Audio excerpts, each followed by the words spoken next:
Hello everyone. मैं अभी आपके सामने हाइट एंड डिस्टेंस का बहुत ही बेहतरीन क्वेश्चन लेके आया हूँ।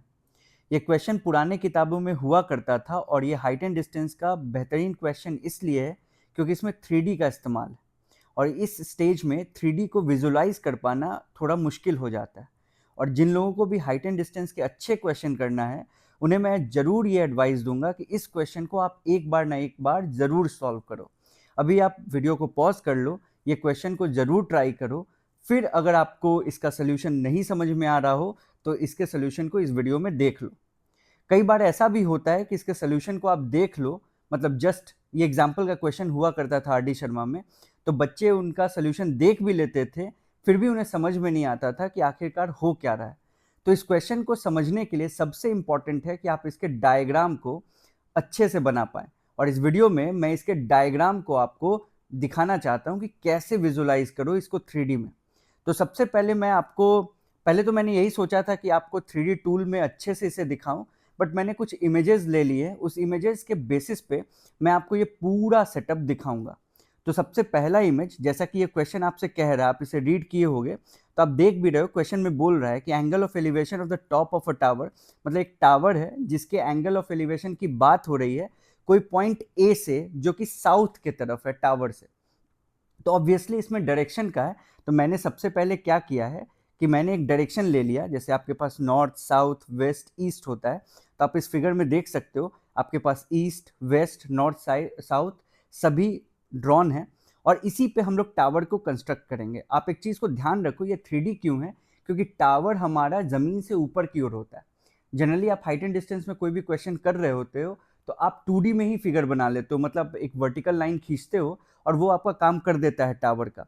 बट इस क्वेश्चन में थोड़ा डिफरेंट हो रहा है क्योंकि डायरेक्शन आ गया है। आप आगे क्वेश्चन को पढ़ोगे जहाँ पे बोला जा रहा है कि एक पॉइंट ए है जो कि टावर के साउथ में है, वहाँ से आपका जो एंगल ऑफ एलिवेशन है अल्फा है। तो पहले मैं क्या करता हूँ, मैं आपको इसे शॉर्ट में दिखाता हूँ। जैसे आप यहाँ पे देख सकते हो मैंने क्या किया है कि वो जो बड़ा सा हमारे पास नॉर्थ वेस्ट ईस्ट साउथ था, मैंने उसमें से सिर्फ 2 डायरेक्शन को ले लिया जो इस सवाल में इंपॉर्टेंट है। क्वेश्चन में खुद ही साउथ का जिक्र किया गया और ईस्ट का, तो मैंने यही 2 डायरेक्शन को रखा है। आप देख सकते हो स्क्रीन पे, राइट हैंड साइड पे ईस्ट है और डाउनवर्ड में आपके पास साउथ है। और मैंने ए पॉइंट ले लिया है जहां से हमें एंगल ऑफ एलिवेशन देना है जो कि साउथ साइड में है, और बी पॉइंट ले लिया है जहां से फिर मुझे एंगल ऑफ एलिवेशन देखना है जो कि ईस्ट में है। और ये दोनों जहाँ मीट कर रहे हैं उसे मैंने ओ मान लिया। इसी ओ पे मैं एक टावर को खड़ा करूंगा। तो अब देखो, मैं नेक्स्ट फोटो में आपको दिखाता हूँ कि टावर हमने बना दिया है। आप देख सकते हो ओ पॉइंट से हमने टावर ऊपर की तरफ लिया है। ओ टी हमारा टावर है और ईस्ट साइड में हमारा बी पॉइंट है और साउथ साइड में टावर के ए पॉइंट है। मैंने इन सबको मार्क कर रखा है पहले से। तो ये मेरा ए पॉइंट हो गया, ये मेरा ए पॉइंट हो गया, और ये मेरा ओ पॉइंट है, ये बी हो गया, और ये टी है जहाँ पे टावर एक्चुअली जा रहा है। तो आप देख सकते हो ये मेरा ओ टी टावर है, ओ बी मेरा ईस्ट को रिप्रेजेंट कर रहा है और ओ ए मेरा साउथ को रिप्रेजेंट कर रहा है। तो आप इस फिगर में, मैं जानबूझ करके इसे इस तरीके से तोड़ रहा हूँ ताकि आप इस चीज़ को विजुलाइज कर सको कि 3D में कैसा होगा। अब आप सोचो कि ओ टी टावर है मेरा और एंगल ऑफ एलिवेशन चाहिए मुझे ए पॉइंट से जो कि साउथ में। तो मुझे क्या करना होगा, ए को टी से मिलाना होगा, ये लाइन मुझे ड्रॉ करना होगा। तो मैंने ऐसे ही आपको नेक्स्ट इमेज में ये करके दिखाया है। मतलब पहले आप इसे थोड़े डिफरेंट डायरेक्शन में देख लो, फिर मैं ये ए और टी को मैं कनेक्ट कर दूंगा। ऐसा 3D में आपको विजुलाइज होगा। अब आप देखो यहाँ पे मैंने यहाँ कनेक्ट कर दिया है टी को। अब देखो यहाँ से टी को ए से मिलाया है और यहाँ पे मैंने एंगल अल्फा, आप देख सकते हो एंगल अल्फा को भी रिप्रेजेंट किया। ठीक इसी तरीके से अगर आप टी को बी से मिलाओगे तो वहां पे आपको एंगल बीटा मिल जाएगा जो कि लाइन ऑफ साइट होगा। यहाँ पे जो पिंक कलर का लाइन है ये मेरा लाइन ऑफ साइट है। ठीक है, तो अगले फोटो में आप देख लो, मैंने टी को बी से मिलाया है और यहीं पे मैंने बीटा दिया। क्वेश्चन खुद ही कह रहा था कि टावर से ईस्ट के तरफ में आप जाओगे तो वहां बी पॉइंट है, वहीं से बीटा एंगल को हमने मार्क किया। तो मैंने ये भी बना दिया। अब मैंने दोनों लाइन ऑफ साइट को एक ही इमेज में आपको दिखाता हूँ। तो आप यहाँ पे देख सकते हो ए से टी मेरा ज्वाइंट है, फिर टी से बी मेरा ज्वाइंट है, और ये मेरा ओ टी टावर है। और यहाँ पे आपको दोनों ही एंगल दिख रहा है, एंगल अल्फा और ये एंगल बीटा, और यहाँ पे आपका ओ पॉइंट है।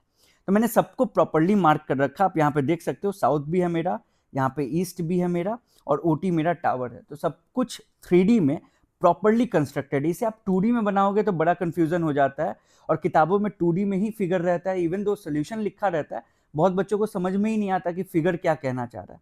बट आप इसके माध्यम से जरूर समझ पाओगे कि फिगर आपको क्या कहना चाह रहा है और 3D में एक्चुअली क्या है ये, और इसी को हम लोग 2D में भी ड्रॉ करेंगे और उसी के हिसाब से इसको रिप्रेजेंट कर लेंगे।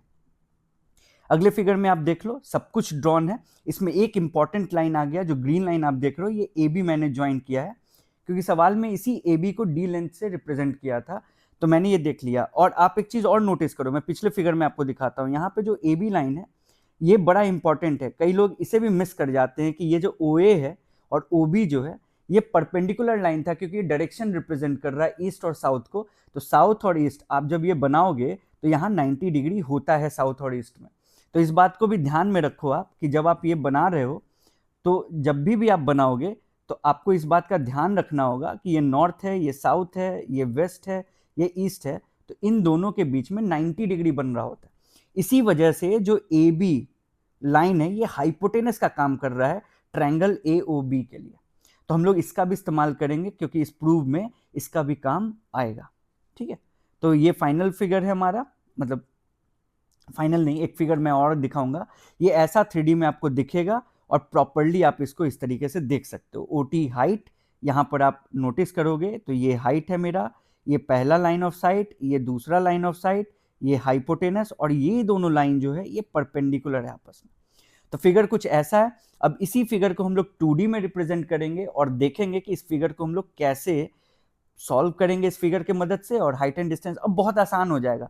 द मोमेंट आप ये रियलाइज कर लिए कि ये ऐसा दिख रहा है, तो बस आपको tan थीटा या cot थीटा जो भी आपको लग रहा है कि इसमें लगाना चाहिए, बस दो ट्रायंगल में आप लगा लो, उसके बाद ये क्वेश्चन बहुत आसान बन जाता है।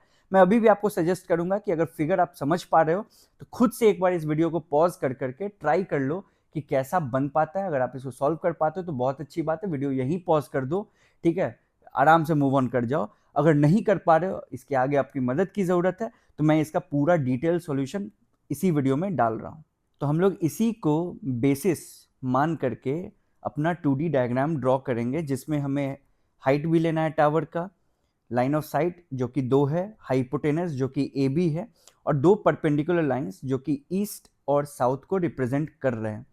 तो मैंने एक डायग्राम बनाया है आपके लिए, आप इसको देखो और कोरिलेट करने की कोशिश करो। यहाँ पे मैं नेमिंग करता हूँ ताकि आप बड़े ही आराम से इसे कोरिलेट कर पाओगे।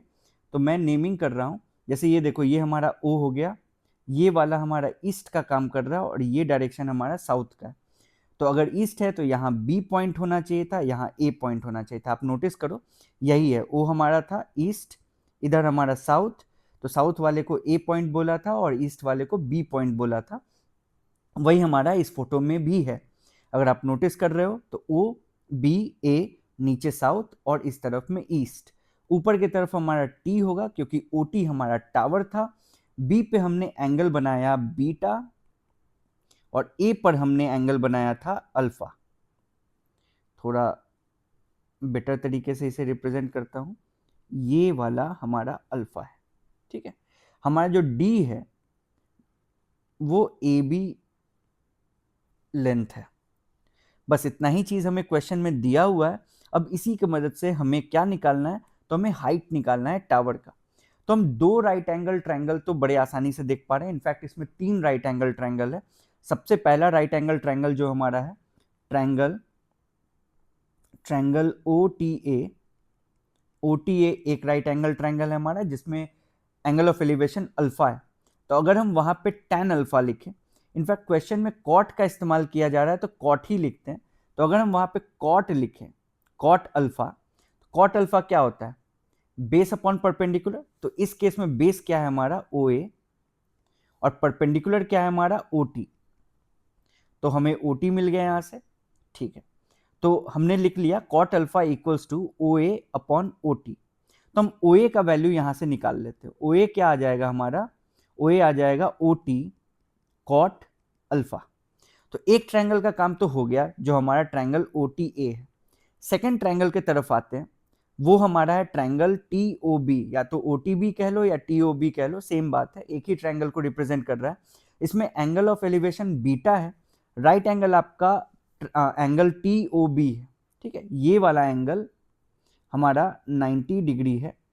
ठीक, तो बस इसी चीज़ को ध्यान में रखना है। तो हम लोग ट्रायंगल ओ टी बी जो है, ट्रायंगल ओ टी बी, इस पे भी काम कर लेते हैं।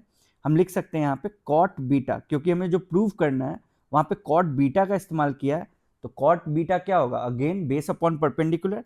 तो बेस इस केस में क्या है, ओ बी, तो हम लिखेंगे ओ बी अपॉन परपेंडिकुलर क्या है हमारा, ओ टी। तो यहाँ से हमें ओ बी लिखने को मिल जाएगा O T times cot beta. अब आप सोच रहे होंगे कि सवाल में हाइट निकालना है जो कि ओ टी है, और मैं ओ टी को छोड़ करके बार बार ओ ए या फिर ओ बी निकाल दे रहा हूँ।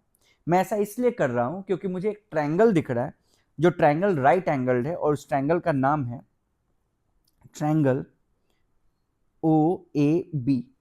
आप यहां भी नोटिस करोगे तो आपको ये 90 डिग्री दिखेगा, और ट्रायंगल ओ ए बी भी हमारा राइट एंगल ट्रायंगल है, राइट एंगल्ड एट ओ।